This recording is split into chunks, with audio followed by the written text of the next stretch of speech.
This is all happening at a time that we're starting to see a message shift here, because you're starting to hear the Republicans, especially Trump calling it the Wuhan or the Chinese coronavirus. They're looking for someone to blame. Concern is growing this morning over an outbreak of a new SARS-like virus in China. At least 6 people have died from the Wuhan coronavirus. The Wuhan coronavirus. The Wuhan coronavirus. The 34-year-old ophthalmologist diagnosed Saturday with the Wuhan coronavirus. The Wuhan virus. The Wuhan coronavirus. The Wuhan coronavirus. What more can you tell us about the similarities or differences between SARS and the Wuhan coronavirus? The Wuhan coronavirus. The Wuhan coronavirus in China. The Wuhan coronavirus. The Wuhan coronavirus. From the Wuhan coronavirus. Wuhan coronavirus. Fears continue to grow over the outbreak of the Wuhan coronavirus. Wuhan coronavirus. The Wuhan coronavirus. The Wuhan coronavirus. We have new information about how the Wuhan coronavirus is spread. Tying coronavirus to China and Chinese people isn't just a racist dog whistle. It's a whole racist orchestra. It's a mighty, mighty racist bass tone. Keep going. There's more. I hear Stephen Miller in this foreign virus, setting up travel bans for the outside invasion of the disease.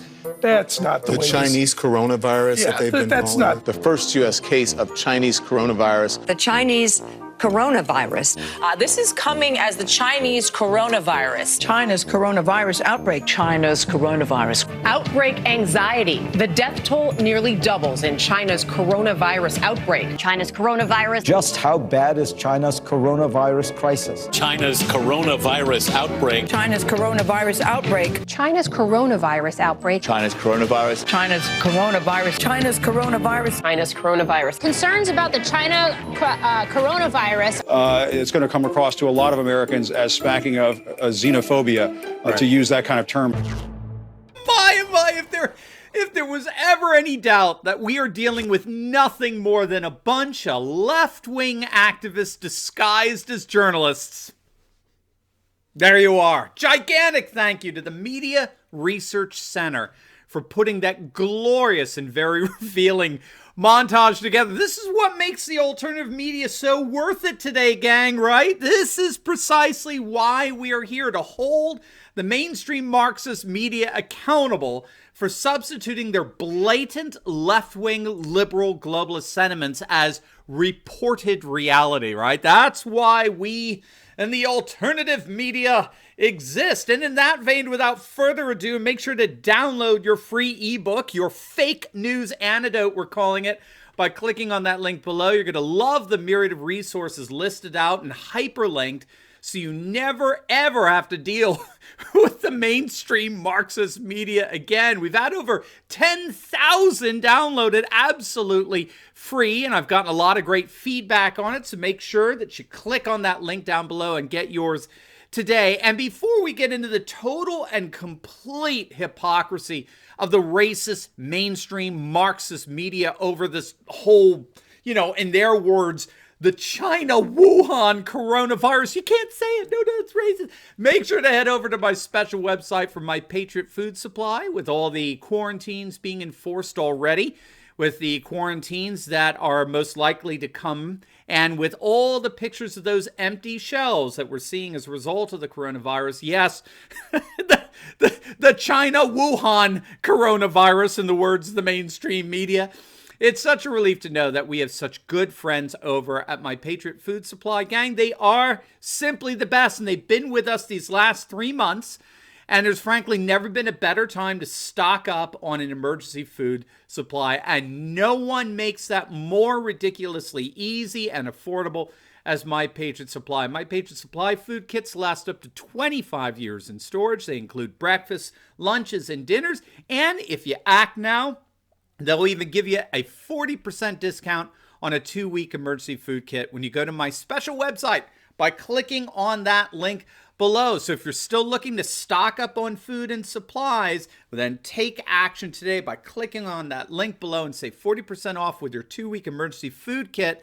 Today, I've got mine. Make sure you get yours. We're going to take care of each other throughout this whole thing, right? this whole Wuhan virus thing, right? All right, so let's dive right in here. At one level, there's really nothing more to say than what you just saw.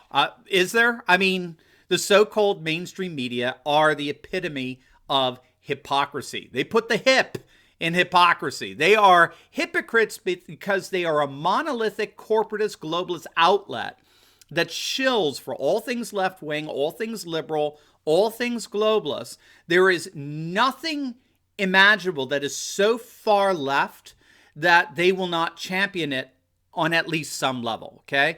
And for some reason, in their imaginations, in their warped imaginations, the media believe that by being propagandists for all things corporatist, globalist, leftist, that somehow renders them immune from the very charges of racism that they level against the nationalist, populist, traditionalists like us every single day, every single hour, for using identical terms and language as they have used.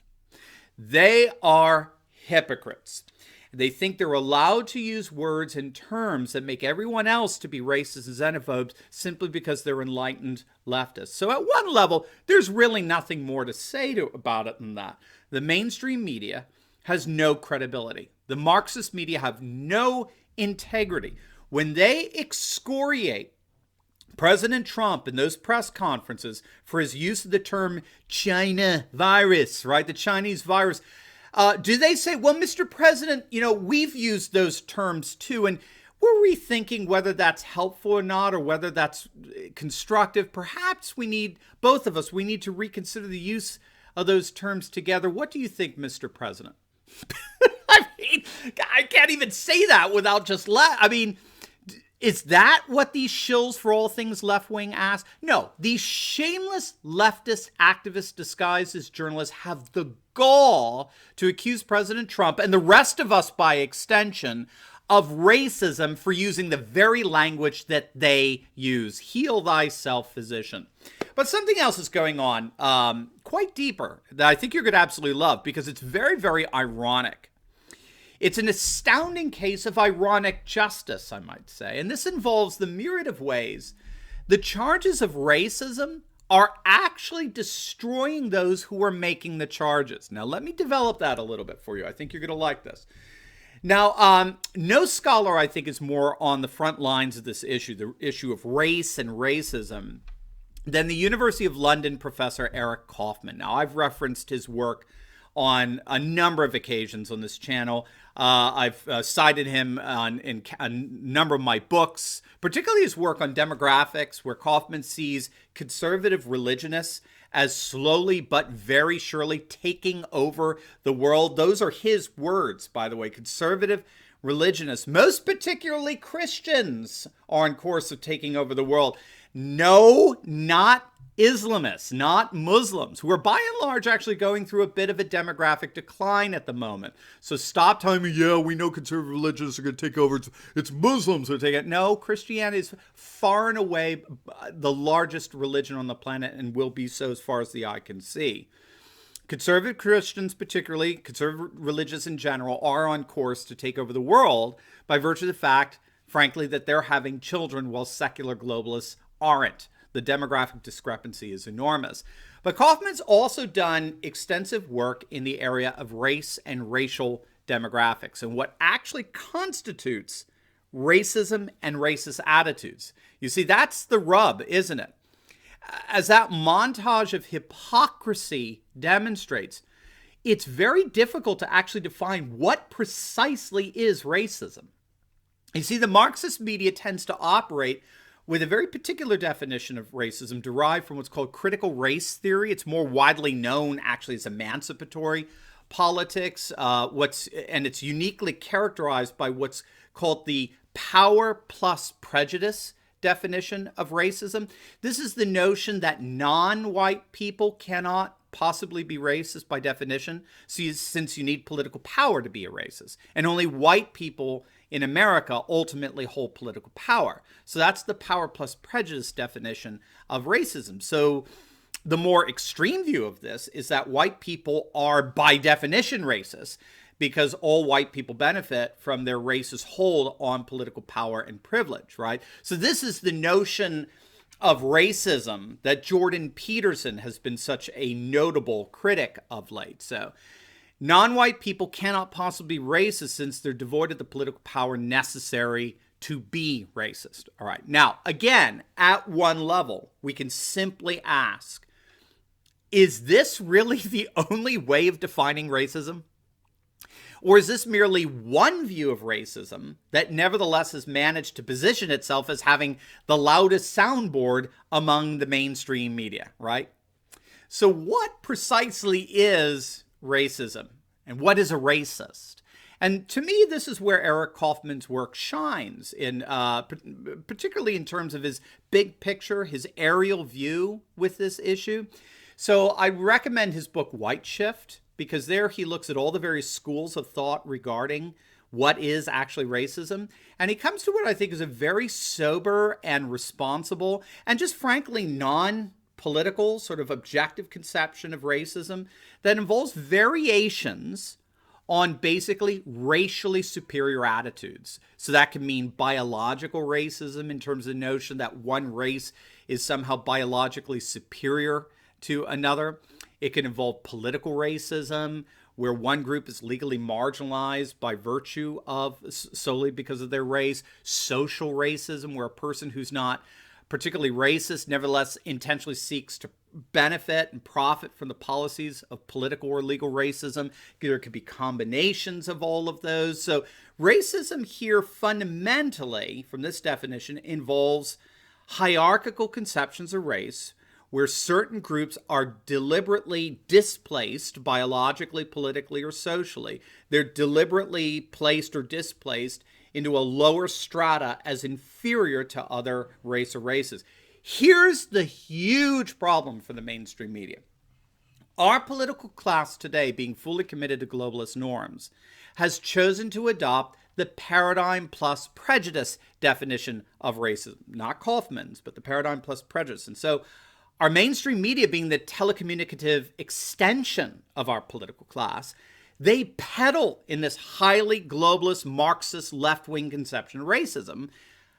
But here's the problem, and Kaufman notes this. The media's ad nauseum accusations of racist and racism and blah, blah, blah have inadvertently made it easier for nationalist populists like Trump to get elected. You got to let that hit you. And that's precisely because the threat of being called a racist is so feared by members of our political class, by mainstream and centrist politicians, that they go into a kind of political paralysis. The fear of being labeled a racist makes them refuse to talk about anything involving race, particularly immigration. So they refuse to address the serious issues of dramatic demographic changes in rural areas. They refuse to deal with the potential strains on our social services by unfettered immigration, or the rising crime rates and the violence committed by illegal immigrants. And so what the fear of speaking out on such real political issues that concern millions of people, what it does is it opens up opportunities for what Kaufman calls bootleggers. So these are people who are technically third-party candidates who have no fear whatsoever in being labeled a racist. And the reason for that is precisely because they're not part of the political class. And that is why they're winning. People like Trump are winning precisely because the political class and the mainstream media have so paralyzed themselves that they have permanently separated themselves from being able to address the real political issues that real voters care about. It's very fascinating. Moreover, there's another key to this for Kaufman. The fear of being labeled a racist is also pushing left-wing parties towards immigration policies such as open borders and affirmative actions and advocating reparations that are making them unelectable at national levels. Joe Biden is going to find that out the hard way, as did Hillary Clinton in 2016, or most recently, Jeremy Corbyn of Britain's Labour Party. The sad irony in all this is that by adopting this hypocritical power plus prejudice racial paradigm, the mainstream media isn't marginalizing President Trump. No, the mainstream media are only further marginalizing themselves. Now, before you go, you definitely want to check out my latest video on the latest chloroquine studies that show a 100% cure rate of the coronavirus and how President Trump is already making these drugs available in mass. You're going to absolutely love it. It looks like the real deal, and it's very, very exciting indeed. So make sure to click on the link, and I will see you over there. God bless.